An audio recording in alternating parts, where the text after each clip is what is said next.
আল্লাহ রাব্বুল আলামিন যিনি মানুষ সৃষ্টি করেছেন, তিনি কোরআন শরীফের ভিতরে বলে দিয়েছেন।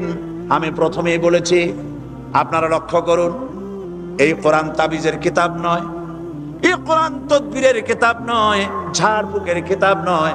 কোরআন হলো পৃথিবীর মানুষের জন্য কোড অফ লাইফ, পূর্ণাঙ্গ জীবন বিধান। সবকিছু আল্লাহ পাক কোরআনের ভিতরে বলে দিয়েছেন, কোনো জিনিস বাদ দেন নাই। আপনি আমি কেমনে সৃষ্টি হয়েছি, আল্লাহ পাক কোরআনের ভিতরে বলেছেন, ইন্না খালাকনাকুম মিন তুরাবিন সুম্মা মিন নুতফাতিন সুম্মা মিন আলাকাতিন সুম্মা মিন মুদগা। নিষ্প্রাণ মাটি দিয়ে তোমাকে উৎপন্ন করা হয়েছে, নিষ্প্রাণ মাটি উপাদান দিয়ে তোমাকে তৈরি করা হলো। মায়ের পেটের ভিতরে এক ফোঁটা নাপাক পানি জমাট রক্তে পরিণত হয়ে গেল। জমাট রক্ত আস্তে করে গোশতপিণ্ড হলো। গোশতপিণ্ডকে সুন্দর করে সাজায়া, হাড্ডি গুড্ডি বানায়া, স্ট্রাকচার তৈরি করে তার উপরে ফাকাসাউনাল ইযামা লাহমা, চামড়া দিয়ে গোশত দিয়া সাজায়া সুন্দর করে বানালাম। আল্লাহর পরিচয় শুনুন, আল্লাহ আমার কেমন আল্লাহ। মায়ের পেটের ভিতরে সন্তান বানায়া এরপরে যখন রূহ দেওয়া হয়েছে, ক্ষুধা লেগেছে, খাবারের প্রয়োজন হয়েছে, আল্লাহ রাব্বুল আলামিন ওই কচি বান্দা মায়ের পেটে বসে কি খাবে, সেজন্য তার মা চিন্তা করে নাই, বাবা চিন্তা করে নাই, সরকার চিন্তা করে নাই। আল্লাহ রাব্বুল আলামিন মায়ের মাসিক অসুখকে বন্ধ করে দিয়ে সন্তানের নাভির সাথে আর মায়ের নাভির সাথে তার লাগায়া, পাইপ লাগায়া মায়ের মাসিক অসুখের রক্তগুলি দিয়ে সন্তানকে বড় বানালেন। মুখ দিয়া এই রক্ত পান করালেন না, মুখটাকে পবিত্র রেখে দিলেন, যাতে করে পৃথিবীতে আসার পর ওই মুখ দিয়া আল্লাহ রাব্বুল আলামিনের জিকির করতে পারো। সন্তান মায়ের ভিতরে, পেটের ভিতরে বড় হলো। আল্লাহ রাব্বুল আলামিন বলেন, মাস দিন যখন পুরা হয়ে গেল, সুম্মা নুখরিজুকুম তিফলা, বাচ্চার আকারে পৃথিবীতে নিয়ে আসলাম। এখন খাবা কি? পৃথিবীতে যখন বাচ্চা এলো, তখন তার পেটের সাথে যে সংযোগ ছিল মায়ের নাভির সাথে আর সন্তানের নাভির সাথে, সেই সংযোগ তার আর কি থাকলো? কি করা হলো?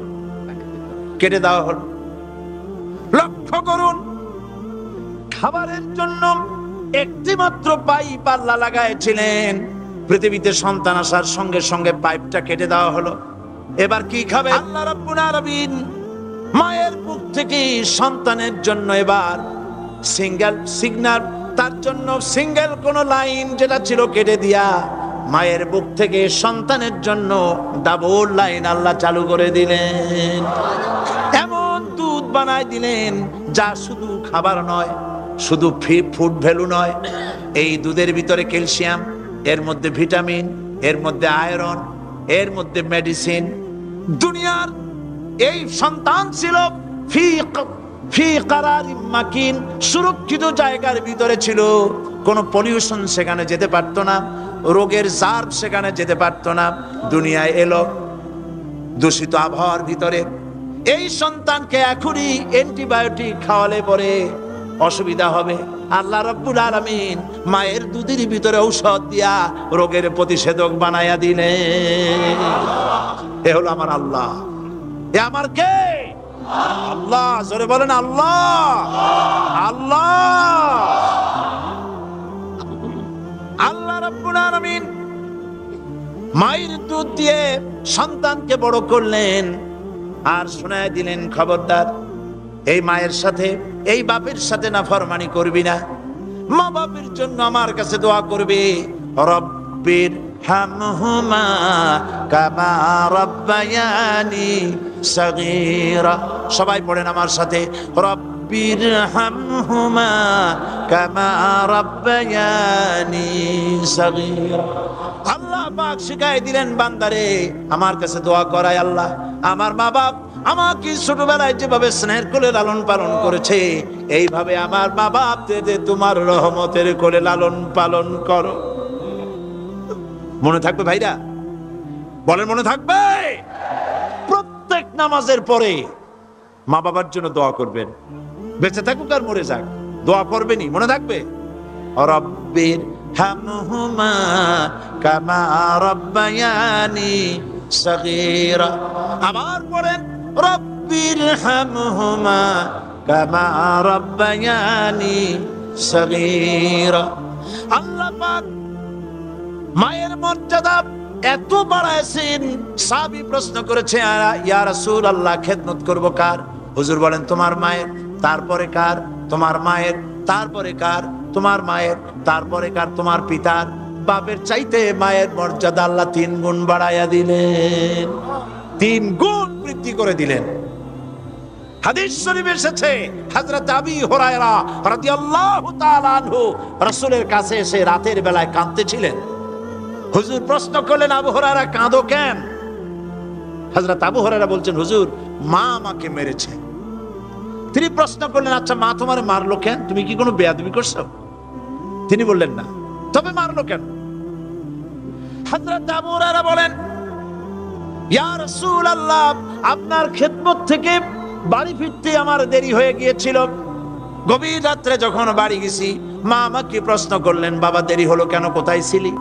তাম পৃথিবীর মানুষ যেই কদম মোবারক চুমু দিতে পারলে ধন্য হয়ে যায়, সেই আখিরি জামানার পয়গম্বর নবী মুহাম্মদ রাসূলুল্লাহ সাল্লাল্লাহু আলাইহি সাল্লামের দরবার থেকে আসতে আমার দেরি হয়ে গেছে। ইয়া রাসূলুল্লাহ, আমার মা আপনার নাম শুনে তার গা জ্বলে উঠল। তিনি কাফের, মুশরিকা। আপনার নাম শুনে অগ্নি শর্মা হয়ে আমাকে ধরে পিটানো আরম্ভ করলেন আর বললেন, আবু হুরায়রা, হয় মুহাম্মদ সাল্লাল্লাহু আলাইহি সাল্লামের বাড়ি ছাড়বি, নইলে আমার বাড়ি ছাড়বি, কি করবি বল? মার খেতে খেতে আমি বললাম, মা তোমার গায়ে যত শক্তি আছে আমারে মারো, তোমার বাড়ি শুদ্ধ, তাম দুনিয়াটা ছেড়ে দিতে পারি, মুহাম্মদ রাসূলুল্লাহর কদম মোবারক ছেড়ে দিতে পারি না। হুজুর আমার মা গলা ধাক্কা মেরে আমাকে বের করে দিয়েছেন। হুজুর বলছেন, আবু হুরায়রা, মা তোমাকে মেরেছে আর আমার কাছে নালিশ করছো, আমি তোমার মায়ের কোনো বিচার করতে পারবো না। সুবহানাল্লাহ, এত বড় পাওয়ারফুল নবী, শানওয়ালা, ইজ্জতওয়ালি, বরকতওয়ালি, এত বড় নবী বলছেন মা মেরেছে, আমার করার কিচ্ছু নাই। সুবহানাল্লাহ। তোমার মা মুশরিকা হোক আর যাই হোক, তোমার মা। সুবহানাল্লাহ বলেন। আমার বন্ধুগণ, হযরত আবু হুরায়রা বলেন, ইয়া রাসূলুল্লাহ, মায়ের বিরুদ্ধে কোনো অভিযোগ নিয়ে আমি আপনার কাছে আসি নাই। হুজুর বললেন, কেন আসছো বলো খুলে। আবু হুরায়রা বলেন, হুজুর আমি জানি আপনি আল্লাহর দরবারে যদি কোনো ব্যাপারে হাত তোলেন আল্লাহ মঞ্জুর করে ফেলেন। আপনি দয়া করে আমার মার জন্য দোয়া করেন, আল্লাহ যেন হেদায়েত দিয়ে দেন। আমার নবীজি দুখানে হাত উত্তোলন করলেন, বললেন, আল্লাহুম্মা ইহদি উম্মা আবি হুরায়রা, আয় আল্লাহ আমি দোয়া করতেছি আবু হুরায়রার মাকে হেদায়েত নসিব করো। হুজুর হাত তুলে মোনাজাত করছেন, আবু হুরায়রা দৌড় দিলেন বাড়ির দিকে। কয়েকজন সাহাবী হযরত আবু হুরায়রার জামা টেনে ধরেছে, এই ভদ্রলোক দৌড়ায় কেন? এত শান্ত মানুষ, কখনো গরম হয়ে কারোর সঙ্গে কথা বলে না, এই মানুষটা দৌড়ায় কেন? কোনো বিপদ হইল নাকি? জামা টেনে ধরে বলে, আবু হুরায়রা দৌড়াও কেন? হযরত আবু হুরায়রা বলেন, জামা ছেড়ে দাও, কোনো বিপদ আমার হয় নাই, আমি দৌড়াইয়া বাড়ি যাই দেখতে চাই।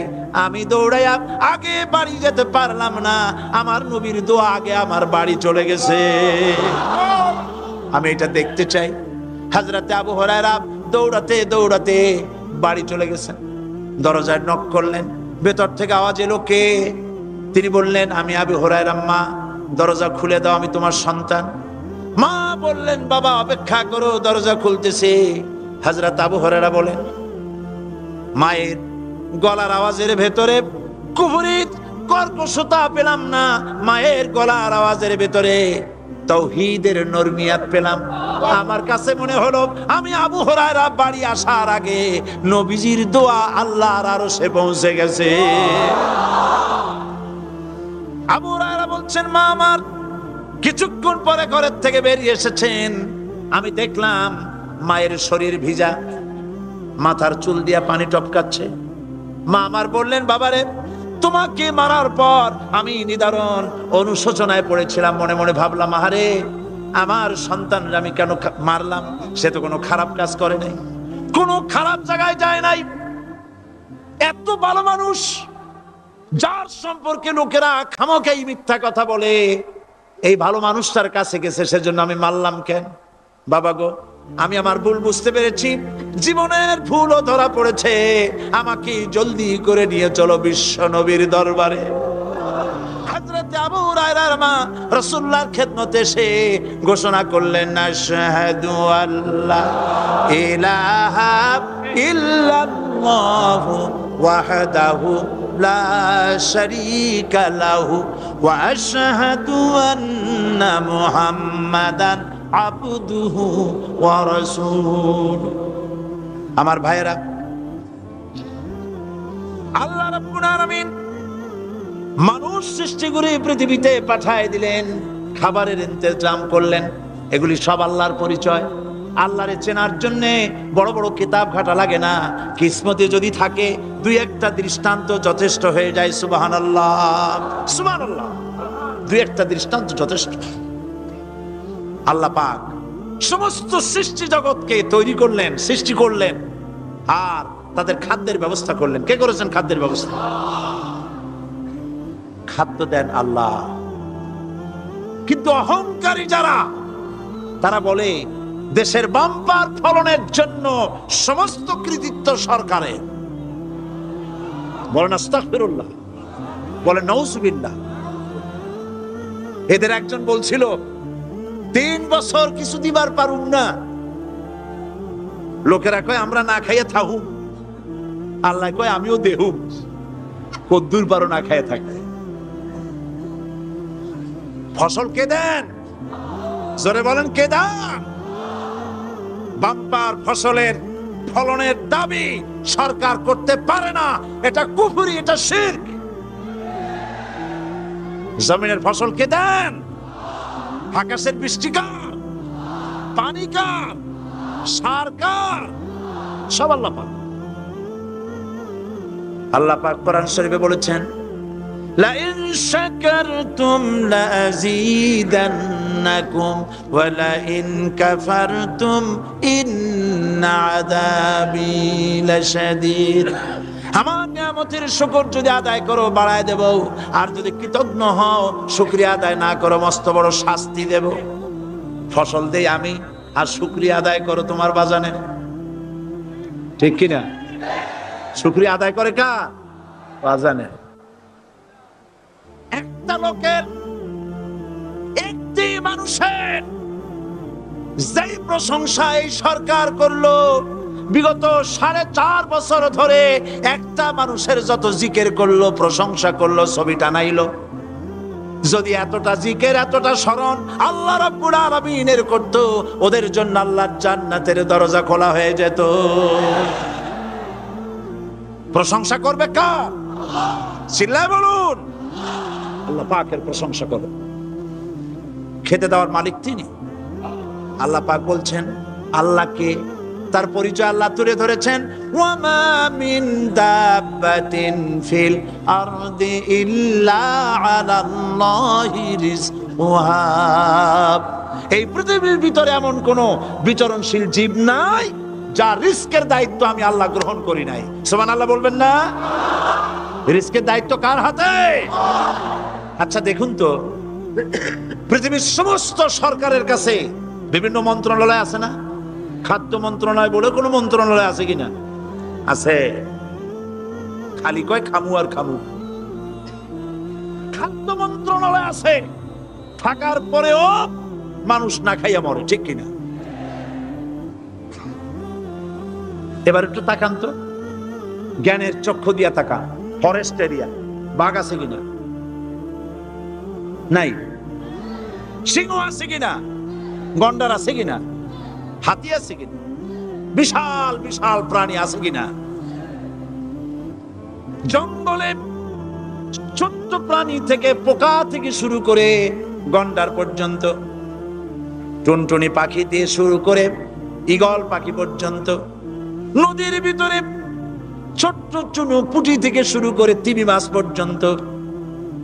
প্রাণী তত্ত্ববিদরা বলেছেন সমুদ্রের ভিতরে এমন এমন বড় বড় তিমি আছে যে একটা তিমির ওজন 5000 টন পর্যন্ত হয়ে যায়। 5000 টন তিমিটার ওজন। এর যখন বাচ্চা হয় তখন বাচ্চার দৈনিক দুধ লাগে 50 থেকে 60 মণ পর্যন্ত। কে ব্যবস্থা করে? রুহান মান ফেরেশতা। তো ওর মা যেমন বাচ্চা তো সেরকম হবে, ঠিক কিনা? কে দেয় খাবার? এবার দেখেন তো আপনার দেশের এই জঙ্গলে কত হাতি আছে। হাতিরা মিছিল করে আসছে যে আল্লাহ আমাদের এখন আর খাইতে টাইতে দিতে পারে না, বাংলাদেশের গভর্নমেন্ট কিছু দাও। আসছে না, খাইয়া ক্ষুধার জ্বালায় হাতি মরেছে, বাঘ মরেছে, সিংহ মরেছে। এর কোনো দৃষ্টান্ত আছে? ক্ষুধার জ্বালায় আকাশের উড়ন্ত পাখিরা ছটফট করে মারা গেছে, দৃষ্টান্ত আছে? নদীর মাছেরা ক্ষুধার জ্বালায় ভেসে উঠেছে, না খাইয়া মরে গেছে, দৃষ্টান্ত আছে? মহান আল্লাহ রাব্বুল আলামিন কোরআন শরীফের ভিতরে বলেছেন অনেক প্রাণী এমন আছে যারা তাদের খাদ্যকে সঞ্চয় করে না, খাদ্যকে জমা করে না, আহরণ করে না। সকাল বেলায় একটা খাবার খেলো, দুপুরে কি খাবে তার জানা নাই। শকুন পৃথিবীর মাঝি থেকে 3 মাইল উপরে ওড়ে, তার চোখকে আল্লাহ পাক এত তীক্ষ্ণ বানিয়ে দিয়েছেন, এই চট্টগ্রামের কোথায় মরা গরু আছে 3 মাইল উপর দিয়ে দেখতে পায়। সুবহানাল্লাহ করতে ইচ্ছে করে না। এই প্রাণীগুলি খাবারগুলি কোনো গভর্নমেন্ট জোগাড় করে রাখে নাই। আল্লাহ পাক বলেন সবার খাবার আমি দেই। সকাল বেলায় সমস্ত প্রাণীগুলি, মহাশূন্যে পাখি, পানির ভিতরে মৎস্যরাজি, জঙ্গলের ভিতরে হিংস্র প্রাণী, পোকামাকড় থেকে শুরু করে সবগুলো খালি পেটে সব বেরিয়ে যায়, কারো কোনো খাবারের মজুদ নাই। সন্ধ্যা হতে না হতে সমস্ত প্রাণীগুলির পেট ভরাইয়া আমি আবার যার যার ঘরে বিরায় দেই। ওয়ামা মিন দাব্বাতিন ফিল আরদি ইল্লা আলাল্লাহি রিজকুহা। সমস্ত প্রাণীর রিজকের দায়িত্ব আমি আল্লাহর হাতে। কে দেয় রিজক? জোরে বলুন, কে দেন? আল্লাহ পাক। কি খাবেন সব আল্লাহ জোগাড় করে দিয়েছেন। তরি তরকারি জোগাড় করেছেন, মাছ জোগাড় করেছেন, চাউল দিয়েছেন, খাবার দিয়েছেন, গোশত দিয়েছেন, সব দিয়ে দিয়েছেন। আল্লাহ রাব্বুল আলামিন সমস্ত জিনিস দিয়ে মানুষকে আল্লাহ পাক তার জন্য আল্লাহ সব করেছেন। খালাকালাকুম মা ফিল আরদি জামিআ। এই পৃথিবীতে যা তৈরি করেছে সব তোমার জন্য। এ হচ্ছে আমার আল্লাহ, এ হচ্ছে আমার কে? আল্লাহ। সে আল্লাহ পাক বলছেন, আল্লাহর পরিচয় তিনি স্রষ্টা, তিনি রিজেক দাতা। এবার আইনদাতা কে? আইনদাতা কে? আরো জোরে বলুন। আইনদাতা আল্লাহ হচ্ছে আল্লাহর পরিচয়। ইনিল হুকমু ইল্লা লিল্লাহ আলা লাহুল খালকু ওয়াল আমর। সৃষ্টি যার, আইন চলবে তার। আমার দেশে আল্লাহর আইন চলছে? আমাদের দেশের কল কারখানা, ক্ষেত খামার, অফিস আদালত আল্লাহর আইন অনুযায়ী চলে? চলে না। বরং আল্লাহর আইনকে মুছে ফেলার জন্য নিজেদের আইন সৃষ্টি করার জন্য প্রচেষ্টা চালানো হচ্ছে। আল্লাহর আইন মানুষের জন্য সব থেকে বেশি উপযোগী, কারণ সৃষ্টি করেছেন কে? বলেন, কে করেছেন? আল্লাহ। প্রত্যেকটি মেশিন আপনি যা কিনবেন, রেডিও হোক, টিভি হোক, যে কোনো যন্ত্র হোক, গাড়ি হোক, তার সাথে একটা লিটারেচার, একটা বই তার সঙ্গে দিয়ে দেওয়া হয়। ওই বইয়ের মধ্যে লেখা থাকে এটা কিভাবে চালানো হবে, অপারেট করা হবে, তার সিস্টেম লেখা থাকে। আপনার ইচ্ছা মতো চালাইলে হবে না। এই মানব গোষ্ঠীকে সৃষ্টি করেছেন। এখন আপনি যদি আপনার আইন মতো চালান তা কি চলবে? চলবে না। আপনি আপনার আইন মতো চালাচ্ছেন, ভালোভাবে চলতেছে? চলতেছে না। স্বরাষ্ট্রমন্ত্রী বলতেছেন সন্ত্রাসীদেরকে মাটির তলা থেকে খুঁজে বের করা হবে, কিন্তু নাকের উপর দিয়া ব্রিফকেস চুরি হয়ে যায়, উনি তা ধরতে পারেন না। এই হলো আইন। অনাবরত খুন হচ্ছে, অনাবরত সন্ত্রাসী তৎপরতা চলছে, আর ওনারা বলছেন আগের থেকে এগুলি চলে আসছে, একজনের খুনের বিচার না হইলে এরকম খুন তো হইতেই থাকবে। তাহলে খুনকে, হত্যাকে, সন্ত্রাসকে সরকার জাস্টিফাইড করছে। নাউজুবিল্লাহি মিন যালিক। এই জন্য আইন হতে হবে আল্লাহর। আইন হতে হবে কার? চিল্লায় বলেন, আল্লাহ পাকের আইন হতে হবে। আমি একদিন পার্লামেন্টে বলেছিলাম, আমার দেশের নেতা নেত্রীরা বারবার হজ করতে যান, উমরা করতে যান, সেখান থেকে আসার সময় কি আনেন?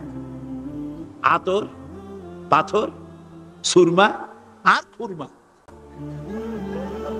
এই কিছু নিয়ে আসলেন। কিন্তু আমি বলেছি আপনারা কি কিছু চোখে দেখেন না? পার্লামেন্টে এইভাবে বক্তৃতা করেছে, কিছু চোখে দেখেন না? আমি প্রশ্ন করে আমি আবার জবাব দিচ্ছি, আপনারা যারা হজ করতে যান, উমরা করতে যান, হজের কথাই বলি, এই হজ করতে যখন যান তখন মুজদালিফায় একটা রাত কাটাইতে হয়। সেটা কোন দিন? ইয়ৌমে আরাফার পরের দিন। এই মাঠে দালান কোঠা আছে, এখানে বেড়া আছে, শামিয়ানা আছে, পর্দা আছে, তাবু আছে, কিচ্ছু নাই। লক্ষ লক্ষ নারী আর পুরুষ পাশাপাশি শুয়ে থাকে। তাও সুবহানাল্লাহ কইতে ইচ্ছা করে না। সারা রাত জনে জনে পুলিশ পাহারাদার নাই। কিরকম মেয়ে এলো? চাঁদের সৌন্দর্য হার মানায় দিতে পারে এরকম সুন্দরী, এরকম সুন্দরী নারী, সুদর্শন পুরুষ পাশাপাশি রাস্তার ধারে মরুভূমির ভিতরে সারা রাত কাটাচ্ছে। ইয়ৌমে আরাফার পরের রাতটা একটা রাত পুরা। এভাবে চলতেছে বছরের পর বছর, শতাব্দীর পর শতাব্দী, সহস্রাব্দীর পরে সহস্রাব্দী। আমি প্রশ্ন করি, পৃথিবীর ইতিহাসে কেউ কি এমন কথা বলতে পেরেছে, লিখতে পেরেছে যে মুজদালিফার রাতে সেখান থেকে 10টা নারী হাইজ্যাক হয়েছে, 5টা নারী লাঞ্ছিত হয়েছে? বলতে পারবে? গভীর রাত্রে পুরুষ সঙ্গী ছাড়া সুন্দরী রমণী, যুবতী রমণী একাকিনী নিজের ঘর ছেড়ে আল্লাহর ঘরে তাওয়াফ করতে আসে। তাওয়াফ সেরে তাহাজ্জুদের নামাজ পড়ে আল্লাহর কাছে মোনাজাত করে একা একা হাজার হাজার লাখো পুরুষের ভিতর থেকে আপন ঘরে ফিরে যায়। কারো বাবার হিম্মত নাই একবার তাকায় সে তো রূপ উপভোগ করার জন্য আবার তাকায়, অথবা তার আঁচল ধরে টান মারে। আছে ইতিহাস, কথা কন না কেন? সুন্দরী একটা মাইয়া মক্কা থেকে মদিনা থেকে পাওয়া যায় না, 15 দিন হয়ে গেছে। হয়েছে কখনো? এবার জবাব দেন, কেন হয় না? কেন হয় না? আমার দেশের মেয়েরা রাস্তা দিয়ে হাঁটতে পারে না। হাই স্কুল মেয়েদের, হাই স্কুল মেয়েদের কলেজ যখন ছুটি হয়, তথাকথিত সোনার ছেলেরা গেটের সামনে এতিমের মতো কালায় থাকে। অনবরত হাইজ্যাক হচ্ছে, ধর্ষণের সেঞ্চুরি হচ্ছে। আর ওখানে হয় না কেন? ওখানে হয় না এই কারণে এই কোরআনের আইন, আল্লাহ রাব্বুল আলামিন যে আইন দিয়েছেন ওখানে আইন বলবৎ আছে। আছে নাকি? আছে কিনা?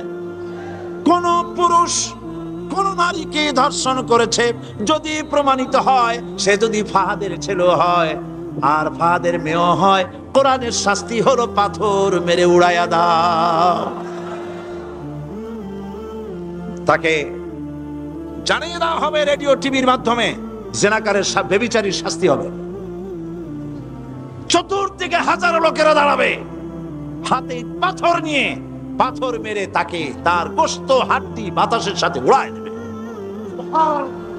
একজন মানুষ আর একজন মানুষকে খুন করলো, এই আসামি ধরা পড়ে গেল, কোরআনের শাস্তি হলো যখন ধরা পড়বে প্রমাণিত হবে যেমন ভাবে হত্যা করেছে পরেও হত্যা করো। এই দৃশ্য, এই আইন যদি বাংলাদেশে যদি এই আইন চালু হয়ে যেত, খুনের আসামি ধরা পড়েছে জেনার আসামি, প্রকাশ্য ময়দানে এলো, সাক্ষী প্রমাণে কোর্টে প্রমাণিত হলো সত্যি সে খুনি। এই বিশাল আউটার স্টেডিয়ামের মাঝখানে খুনি কি দাঁড় করাও, চতুর্দিকে হাজারো লাখো মানুষ থাকুক, রেডিও টিভির ক্যামেরা কার্যকর হবে, পত্র পত্রিকার সাংবাদিকরা আসবে, তরবারির আঘাতে খুনির কল্লাটা উড়ায় দাও, দেহটা নিঃসাড় হয়ে জমিনে পড়ে যাবে। এই দৃশ্য যারা দেখবে সচক্ষে, রেডিওতে, পত্র পত্রিকায়, আর 1 বছরের ভেতরে খুন করার হিম্মত কারো কলিজায় উঠবে? জেনাকারের পাথর মেরে দেওয়া, পাথর মেরে উড়িয়ে দেওয়ার শাস্তি যদি চোখে কেউ দেখে, জেনা করার পুলো কার জাগবে? এটা নাম আল্লাহর আইন। এই আইন কার? এই আইন কার? এই আইন যতদিন পর্যন্ত বাংলার মানুষের, মুসলমানদের উপরে কার্যকরী না হচ্ছে, এই দেশে কার্যকরী না হবে, ততদিন পর্যন্ত হত্যা, ধর্ষণ, খুন বন্ধ হবে না। বন্ধ হবে। সুতরাং এই আইন হচ্ছে কার? আরো জোরে বলে, আল্লাহ রাব্বুল আলামিন। মহান আল্লাহ রাব্বুল আলামিনের এই আইন অনুযায়ী যদি দেশ চলে, মানুষ শান্তি পাবে, চুরি বন্ধ হবে, ডাকাতি বন্ধ হবে, জেনা বন্ধ হবে, হত্যা ধর্ষণ বন্ধ হয়ে যাবে। নবীজি এমন একটি আইন চালু করে দিয়ে, কোরআনের বিধান চালু করে দিয়ে এমন একটা সমাজ চালু করেছিলেন, যেই সমাজ সম্পর্কে হুজুর নিজে বলেছেন, খায়রুল কুরুনে কারনি, সর্বশ্রেষ্ঠ যুগ হলো কার যুগ? আমার যুগ। সুবহানাল্লাহ বলেন। রাসূলের যুগ হলো সর্বশ্রেষ্ঠ যুগ। সেই কোরআন, সেই হাদিস আজও আছে না নাই? বলেন জোরে, আজও আছে না নাই? সেই কোরআন এবং সুন্নাহ দিয়ে দেশ শাসন হোক, এটা কি আমরা চাই? কারা কারা চাই? দু হাত উঁচু করে দেখা।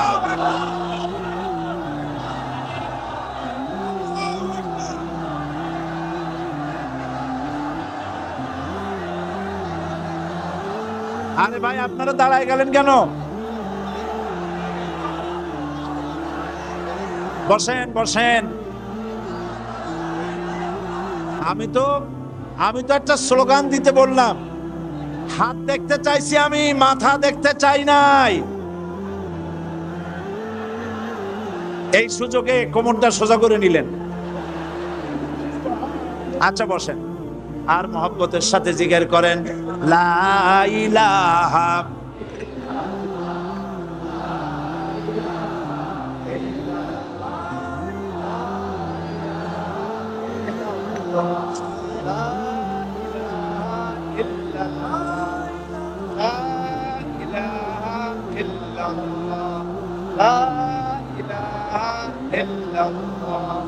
জোরে জোরে সবাই জিকির করেন, লা ইলাহা ইল্লাল্লাহ, লা ইলাহা ইল্লাল্লাহ, লা ইলাহা লা ইলাহা ইল্লাল্লাহু মুহাম্মাদুর রাসূলুল্লাহ। বসুন, আমরা মুনাজাত করব। আল্লাহ রাব্বুল আলামিন আয়াতুল কুরসির ভিতরে আল্লাহর সার্বভৌমত্বের কথা বলেছেন, আল্লাহু লা ইলাহা ইল্লা হুয়াল হাইয়ুল কাইয়্যুম। পড়েন আমার সাথে সবাই, আল্লাহু লা ইলাহা ইল্লা হুয়াল হাইয়ুল কাইয়্যুম। আল্লাহ হচ্ছেন যিনি ছাড়া কোনো ইলাহ নাই, তিনি শাশ্বত চিরঞ্জীব। সুবহানাল্লাহ বিহামদিহি। আগামীকাল এর বাকি অংশ আমি আপনাদের সামনে আলোচনা করব ইনশাআল্লাহ। জোরে বলেন ইনশাআল্লাহ। দাঁড়ানো ভাইরা বসেন। আপনাদের পাশে যারা দাঁড়িয়েছেন অনুরোধ করে বসায় দেন। বলেন যে আর 5টা মিনিট বসেন, আল্লাহর রাস্তায় হাঁটেন না। হ্যাঁ বলেন, বলেন আপনারা যে আল্লাহর রাস্তায় হাঁটেন না, বসেন, সবাই বসেন। এত বড় মাহফিলের মুনাজাত, সুবহানাল্লাহ বলেন। চট্টগ্রামের ইতিহাসের শ্রেষ্ঠ মাহফিল, চিল্লায় বলেন সুবহানাল্লাহ। গোটা বিশ্বে কোরআনের শ্রেষ্ঠ মাহফিল, বলেন সুবহানাল্লাহ। যারা বলেন আলহামদুলিল্লাহ। আগামীকাল এ মাহফিলের আখেরি মুনাজাত হবে ইনশাআল্লাহ। বলেন ইনশাআল্লাহ। আমি আন্তরিকভাবে দুঃখিত, প্রতি বছর আমার মা বোনদের জন্য, চট্টগ্রামবাসী আমার মা বোনদের জন্য আলাদাভাবে তাদের প্রশ্নের উত্তর দেই এবং তাদের সামনে কোরআন হাদিসের কথা আলাদাভাবে বলি। এবছর দিন কম হয়ে গেল বলে মহিলারা, মা বোনেরা বঞ্চিতা হয়ে গেলেন। শিশু কিশোরদের জন্য আলাদাভাবে সমাবেশ করা হয়, তাও বঞ্চিত হয়ে গেল। এই বিশাল তাফসীরুল কোরআন মাহফিলের বরকত থেকে চিটাগংবাসীকে যারা বঞ্চিত করলো, আল্লাহ তাদের হেদায়েত নসিব করে দিয়ে। যদি হৃদয় থাকে, যদি হৃদয় বলে কিছু থাকে,